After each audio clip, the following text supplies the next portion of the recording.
नमस्कार दोस्तों, स्वागत है आप सभी का एक बार फिर से हमारे ओम नमो भगवते वासुदेवाय नमः। जय माता रानी। दोस्तों, आपके अपने चैनल में आपका बहुत बहुत स्वागत है। माँ भगवती दुर्गा की कृपा आप और आपके पूरे परिवार पर सदा सर्वदा बनी रहे। दोस्तों, आज के वीडियो एक बहुत ही रिक्वेस्टेड वीडियो है, क्योंकि बहुत समय से आप लोगों के प्रश्न आ रहे हैं कि मुख्य द्वार पर जल छिड़कने का सही समय क्या होता है और सही विधि क्या होती है, कि समय हमें जल छिड़कना चाहिए मुख्य द्वार पर। क्या मुख्य द्वार पर जल छिड़कने के लिए स्नान करना आवश्यक है या बिना स्नान किए भी मुख्य द्वार पर जल का छिड़काव किया जा सकता है? झाड़ू लगाने से पहले या फिर झाड़ू लगाने के बाद जल छिड़कना चाहिए? और एक और प्रश्न आया है कि क्या पीरियड्स में हम अपने घर के मुख्य द्वार पर जल का छिड़काव कर सकते हैं या मुख्य द्वार पर दीपदान कर सकते हैं? और जल से ही जुड़ा हुआ एक और प्रश्न है आपका कि मंदिर में जो प्रतिदिन हम 1 लोटा जल रखते हैं, उस जल का हमें क्या करना चाहिए, किस प्रकार प्रयोग करना चाहिए? क्या हम उसे खाने में प्रयोग कर सकते हैं या फिर हम किसी पौधे में डाल सकते हैं? उस जल का उपयोग किस प्रकार से होना चाहिए? और मुख्य द्वार पर जल छिड़कने से संबंधित आपका अगला प्रश्न है कि कई ऐसे लोग हैं जो कि फ्लैट में रहते हैं, कुछ ऐसे लोग हैं जो कि किराए के मकान में रहते हैं, एक ही कमरे में रहते हैं, तो उन्हें अपने घर पर मुख्य द्वार पर दीपदान किस प्रकार से करना चाहिए? जल कहाँ छिड़कना चाहिए, मतलब वो किस जगह को मुख्य द्वार मानकर वहां पर मुख्य द्वार से जुड़े हुए उपाय करें? तो आज की वीडियो पूरी तरह से आपके प्रश्नों पर ही आधारित है, इसलिए बहुत महत्वपूर्ण है।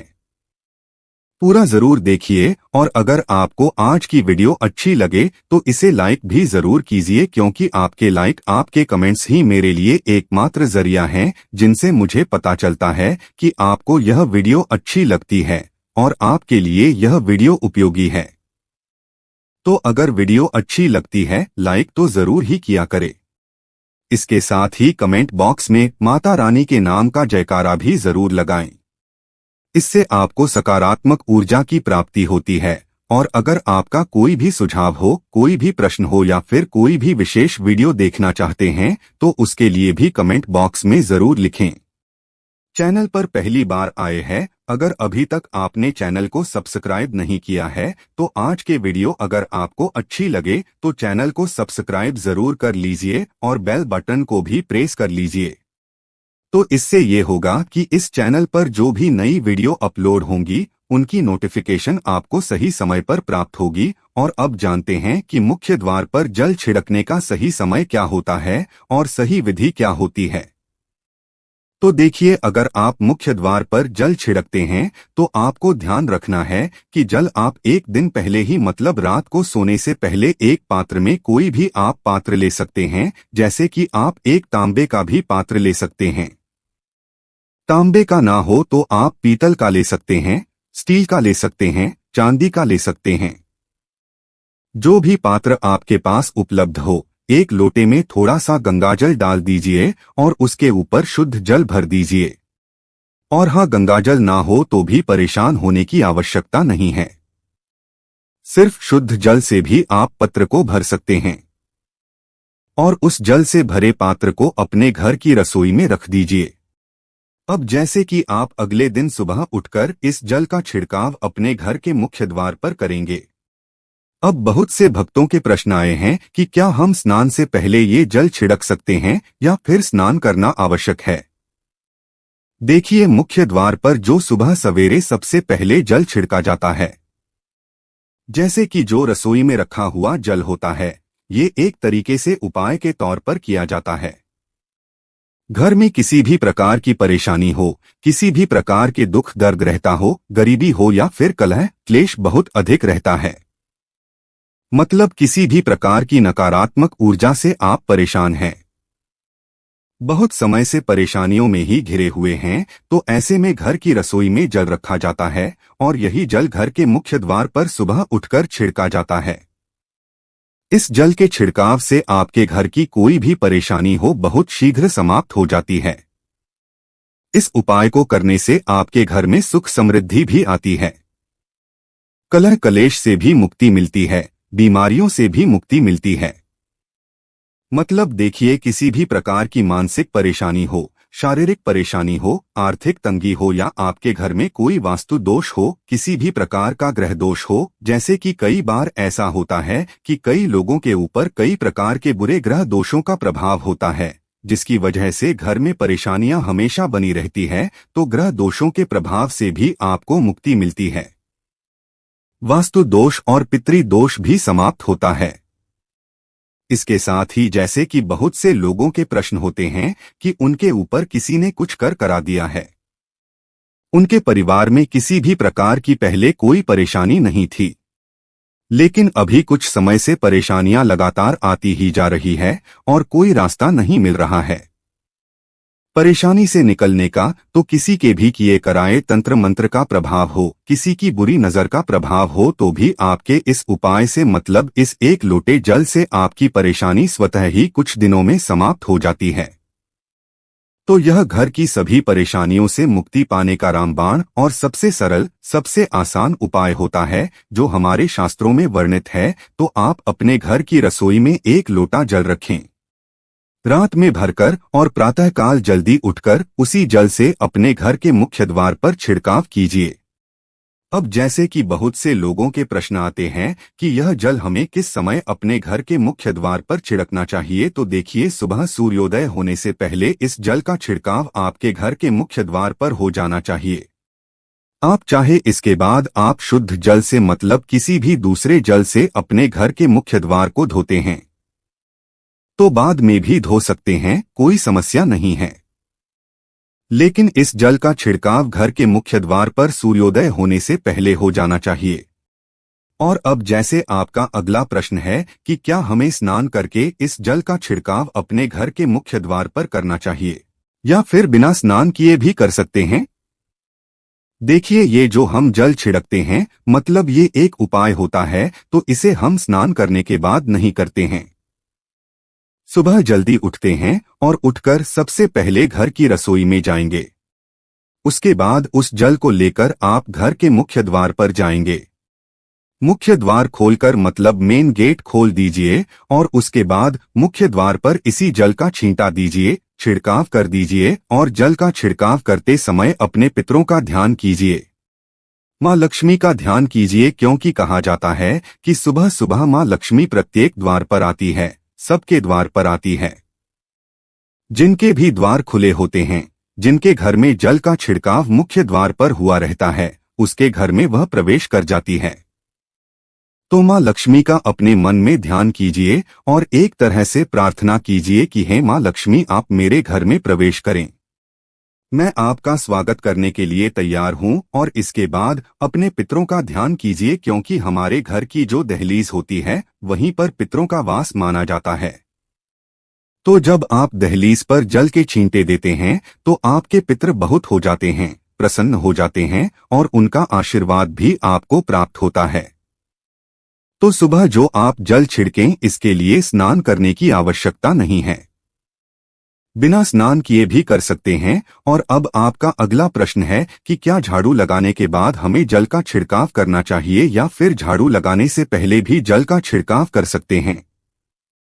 तो देखिए, जैसे मैंने आपको पहले ही बताया, सोकर उठने के बाद सबसे पहला कार्य जो आपको करना है वो जल का छिड़काव ही करना है। उसके बाद आप झाड़ू लगा सकते हैं। लेकिन एक चीज का ध्यान रखिए, जब हम सोकर उठते हैं तो सबसे पहले बिस्तर पर बैठे हुए ही अपने दोनों हथेलियों को जोड़कर और दोनों हथेलियों को सामने से जोड़कर पूरी हथेली को देखा जाता है। उसमें माँ लक्ष्मी का ध्यान किया जाता है, उसके साथ ही पंच देवताओं का ध्यान किया जाता है।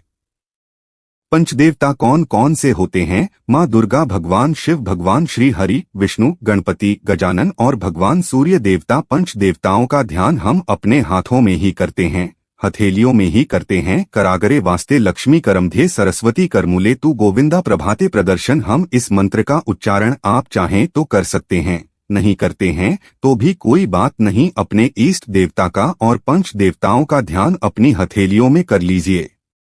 उसके बाद दोनों हाथ जोड़कर सभी देवी देवताओं को प्रणाम किया जाता है और उसके बाद अपने हाथ से पृथ्वी का स्पर्श करते हैं, धरती को छूकर प्रणाम करते हैं।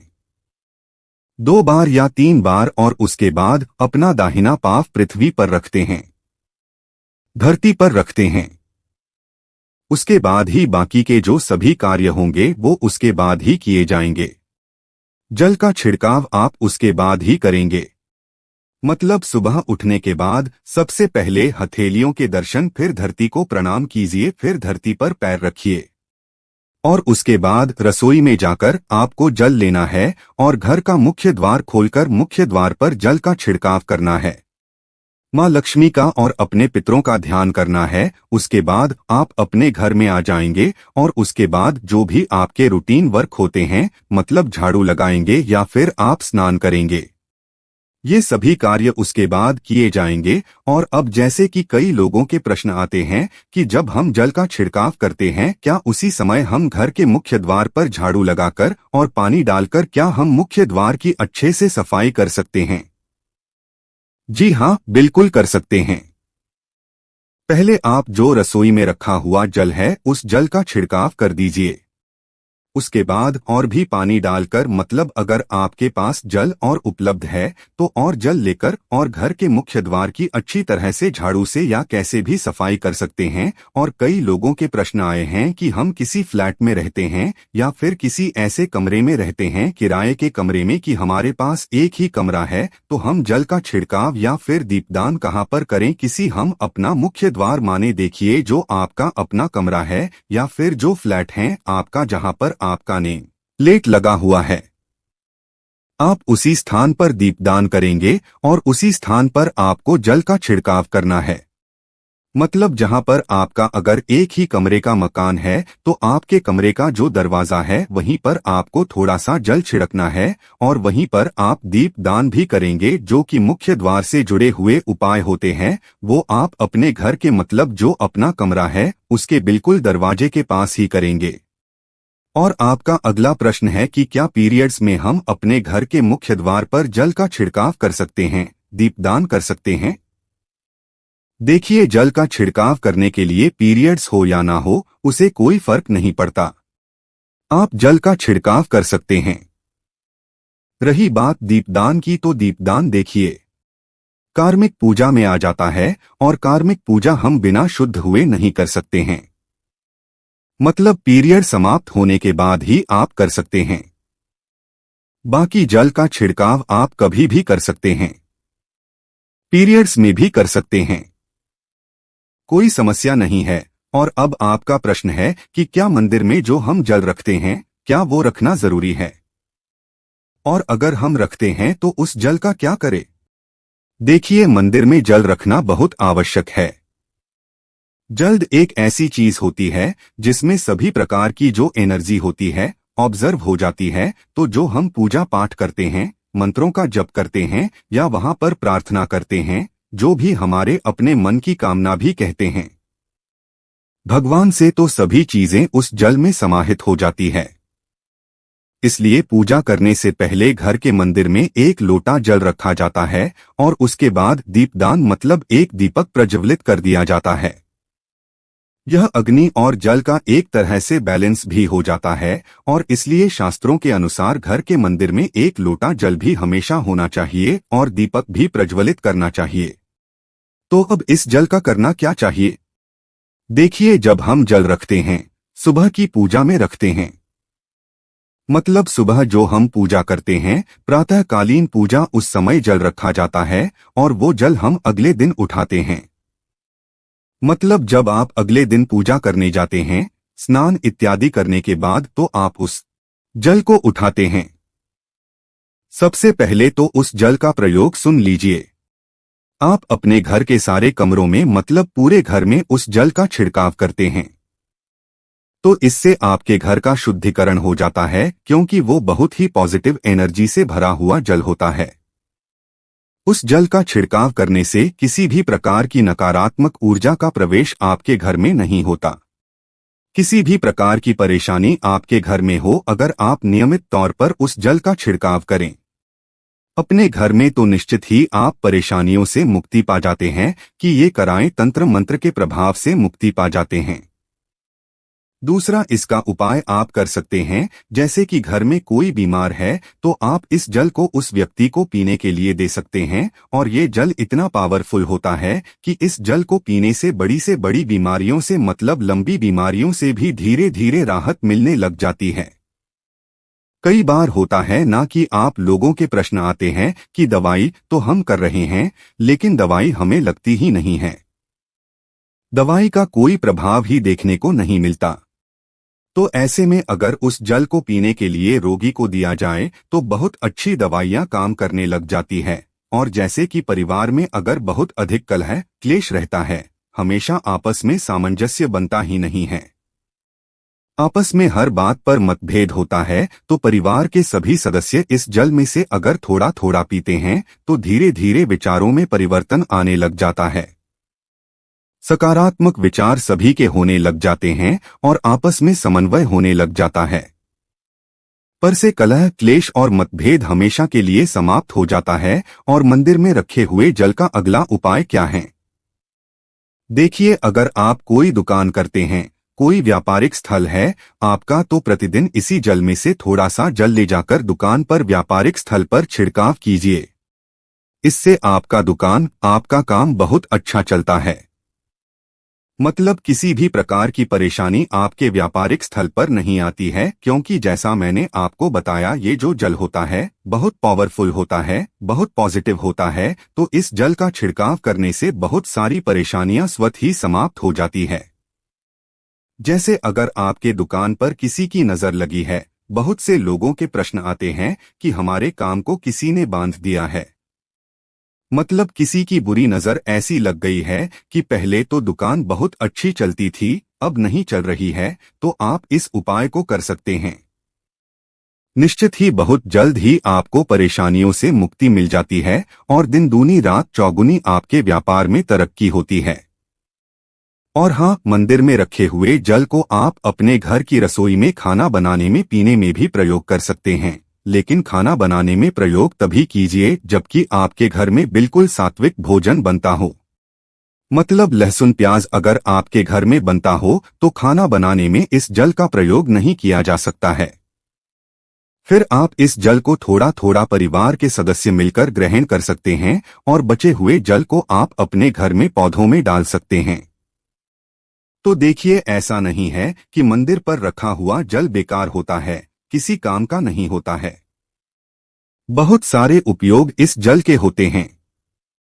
अगर हम सही तरीके से प्रयोग करें तो अपने जीवन की बहुत सारी परेशानियों का समाधान मात्र इस एक लौटे जल से हम कर सकते हैं। तो ध्यान रखिए कि मंत्रों से अभिमंत्रित जल बहुत महत्वपूर्ण होता है, बहुत शक्तिशाली होता है, और हमारे घर के मंदिर पर रखा हुआ जल देवताओं का आशीर्वाद होता है, क्योंकि पूरे समय वह देवताओं के पास होता है, देवी देवता वहां पर रहते हैं।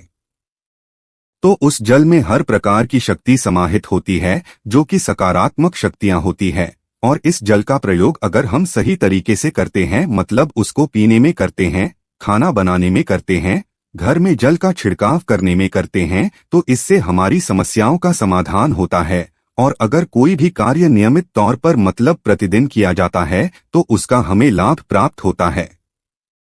कभी कभी करेंगे तो निश्चित ही आपको उतना लाभ दिखाई नहीं देगा, लेकिन अगर आप नियम बना लेंगे कि हर रोज उसी जल से घर में छिड़काव करना है, घर में प्रत्येक व्यक्ति को थोड़ा थोड़ा पीने के लिए देना है, बचे हुए जल को पौधों में डाल दीजिए, दुकान पर छिड़क दीजिए, अपने घर के व्यापारिक स्थल पर छिड़काव कीजिए, बच्चों की बुक शेल्फ में, अपने घर की तिजोरी में, हर जगह इस जल का छिड़काव कीजिए और नियमित तौर पर कीजिए। चमत्कार आपको निश्चित ही देखने को मिलेगा। इसी प्रकार से जो रसोई में रखा हुआ जल होता है उसका छिड़काव अपने घर के मुख्य द्वार पर कीजिए, तो इसका भी आपको लाभ बहुत ही शीघ्र दिखाई देगा, लेकिन इसे अपने रूटीन में शामिल करना होगा, प्रतिदिन नियम से यह कार्य करना होगा, तभी आपको लाभ देखने को मिलेंगे। और हाँ, कई लोगों के प्रश्न आते हैं कि मंदिर पर जो रखा हुआ जल होता है तो जब हम अगले दिन उठाते हैं तो उसमें कई बार कुछ चीजें पड़ जाती हैं, कोई कीड़े मकोड़े पड़ जाते हैं, क्योंकि खुला होता है, तो क्या हम उसे ढक सकते हैं?